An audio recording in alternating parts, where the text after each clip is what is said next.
So magandang gabi mga lods and welcome back on my YouTube channel Kuya Erap Tribe.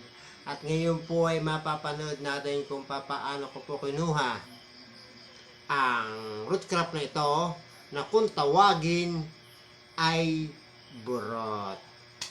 So ito po root crop na ito ay masarap na merienda at ito po ay natutunan ko sa kaibigan kong taga-bundok. Pag nagugutom, naguhukay lang, ilalaga, kalaga, kakainin, may konting asukal. Parang kamuting kahoy lang. At ang itsura po nito mga lodi, o yan. Yan, ugatan. Kaya ito po ay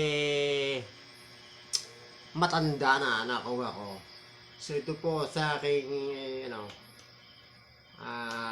kalkulasyon ay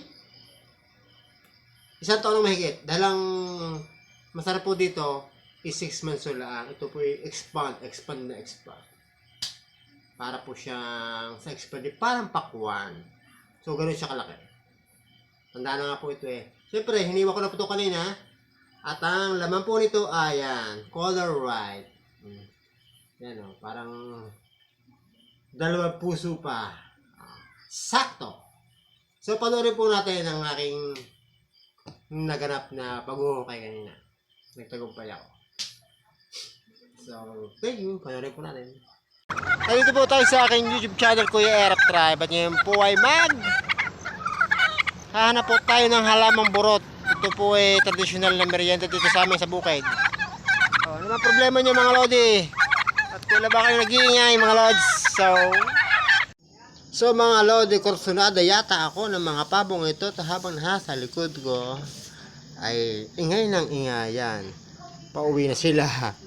Magaling naman ako makapunta na sa aking pupuntahan sa Gawi Paraon. So ito na po mga lodi, kung saan tayo ay maghahanap ng halamang burot. O yan. Ang burot po ito pwede merienda dyan lang, ilalaga at ilalagyan lang ng asukal, pwede nang kainin. So maghahanap po tayo ng burot mga lodi. Sa mga ganito nakikita yun eh, sa mga ganitong lugar, sukal.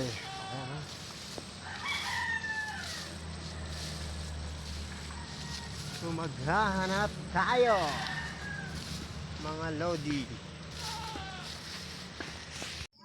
Sa mga lodi na paghahanap po ng burot ay lubang mahirap sapagkat ito ay matatagpuan sa gaya po noon sa ilalim ng puno ng balite, sa ilalim ng puno ng kawayan. Dahil ito po ay isang uri ng halaman na gumagapang kagaya ng mga kalabasa.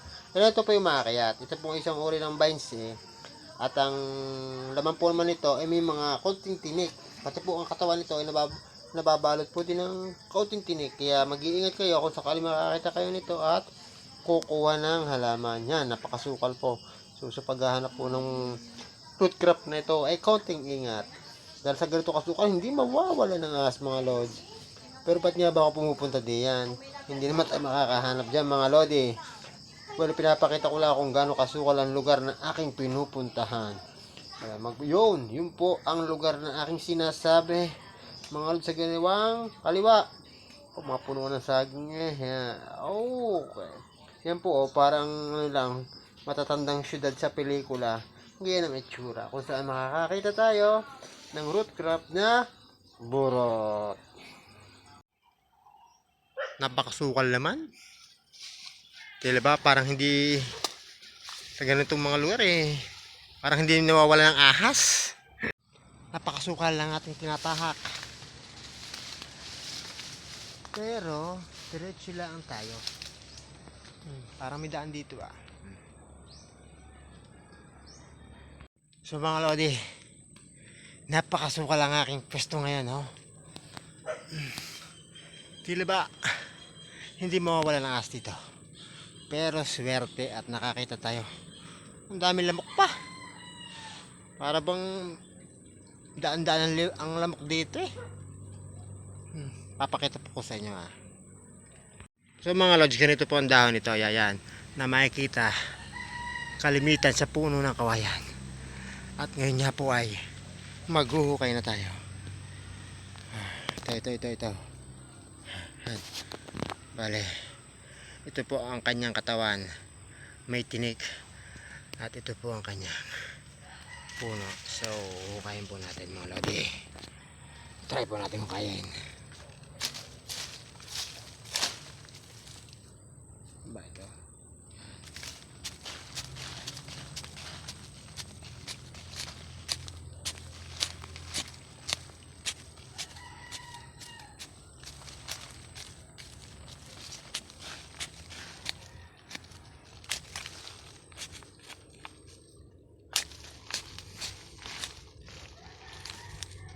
Parang walang laman.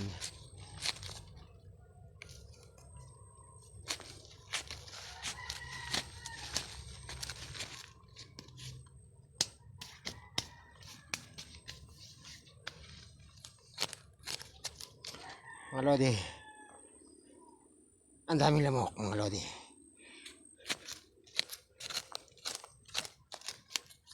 So mga lodi, papakita ko na lang sa inyo pag nahukay na. Mga lodi, ito na. Nakuha ko na.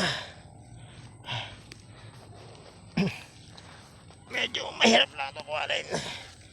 Well mga lodi, ito na. Ito na po ang itsura ng burot. Baka meron pa sa loob isa.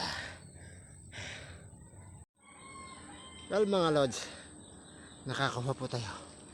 Isa po itong uri ng crop, root crop, kung saan pwede natin kainin. Mayahalin tulad po siya sa isang kamote, kahoy, kamoting bagin, ube, at kung ano-ano pa. So maguhay pa po tayo mga lods.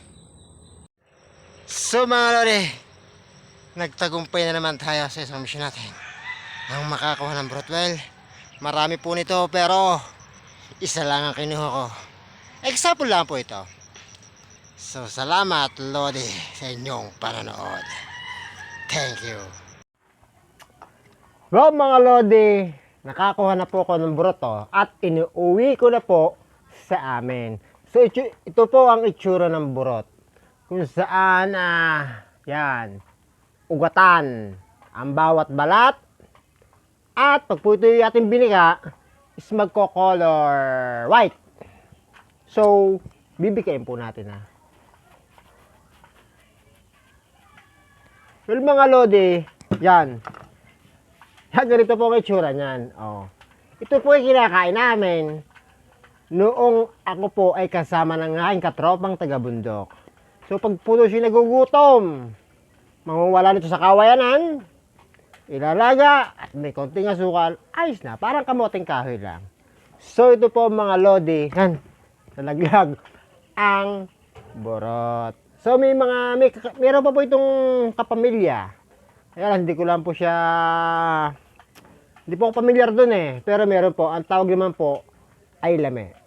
So mga lods, salamat sa inyong panonood sa aking traditional view burot.